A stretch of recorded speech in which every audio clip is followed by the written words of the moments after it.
کیونکہ یقین ہی ہے کہ جو ایمان کو بھی مضبوط کرتا ہے. مگر اگر کسی کو یقین ہی نہ ہو، اب جنگ خیبر کا واقعہ ہے کہ ظاہر ہے رسول خدا کامیابی کے بعد نکل رہے تھے تو ایک خاتون آئی، یہودی خاتون تھی، کچھ گوشت ووشت بنایا ہوا کہ میں آپ کے لیے لے کر آئی ہوں. بعض لوگ ائمہ سے، رسول سے آگے نکل جاتے ہیں. خوب یہاں بھی ہمیں خیال کرنا چاہیے، بعض اوقات ہم اپنے مردوں سے آگے چلے جاتے ہیں. ابھی وہ دیا کہ ابھی رسول خدا قبول کرتے، اس کو ایکسپٹ کرتے. وہ ایک شخص تھا، اس نے اٹھایا ایک گوشت کا ٹکڑا کھا لیا.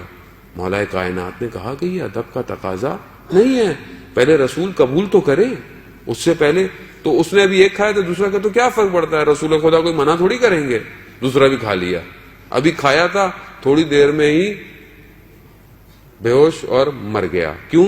کیونکہ وہ گوشت زہر آلودہ تھا، وہ رسول خدا کو تکلیف دینے کے لیے اور ان کے لیے تھا.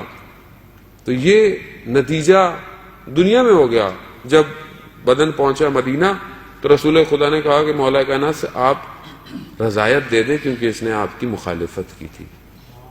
مولا کائنات نے کہا کہ تم بہت اچھے تھے، تم نماز تہجد بھی پڑھتے تھے اور اچھے انسان تھے، متدین تھے، مگر تم نہ سمجھ پائے ادب رسول کا اور آگے نکل گئے.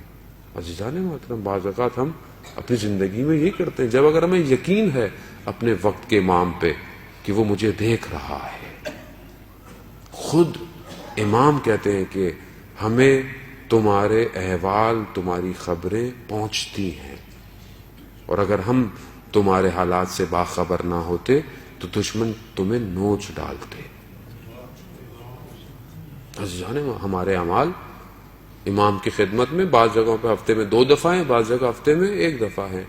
مگر کیا مجھے اس بات پہ یقین ہے؟ نہیں ہے. اگر یقین ہوتا تو میں یقیناً اپنے ہر عمل پہ غور کرتا. آیت اللہ حسن زادہ عاملی کے جو مریض ہیں، اور آپ کی صلوات ان کو صحت یاب فرمائے.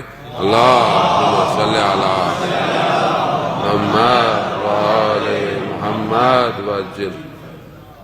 وہ چھٹیوں میں، گرمیوں میں شمال جایا کرتے تھے کہ موسم تھوڑا ٹھنڈا ہے، اور وہاں پہ بھی جا کے اپنی تعلیم کا، پڑھائی کا سلسلہ جاری رکھتے تھے. تو وہاں بچے تھے، بچوں نے تھوڑا سا شور مچایا. انہوں نے بچے کو ڈانٹا. یہ واقعہ ان کے داماد نے نقل کیا ہے. ڈانٹا.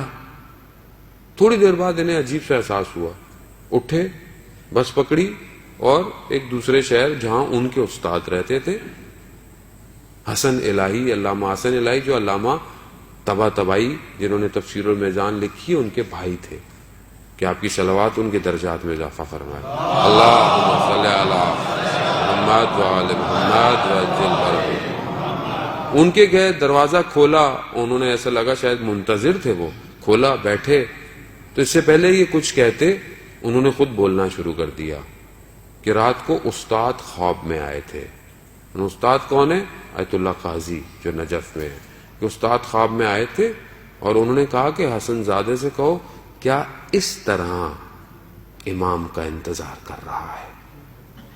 کیا کیا تھا؟ بچوں کو ڈانٹا تھا. ایک مرجے، ایک آیت اللہ کا ڈانٹنا اور میرے ڈانٹنے میں زمین آسمان کا فرق ہے. مگر اس عمل پر بھی اتنا زیادہ کلوز زوم کر کے انہیں دیکھا جا رہا ہے. اس طرح امام کا انتظار کر.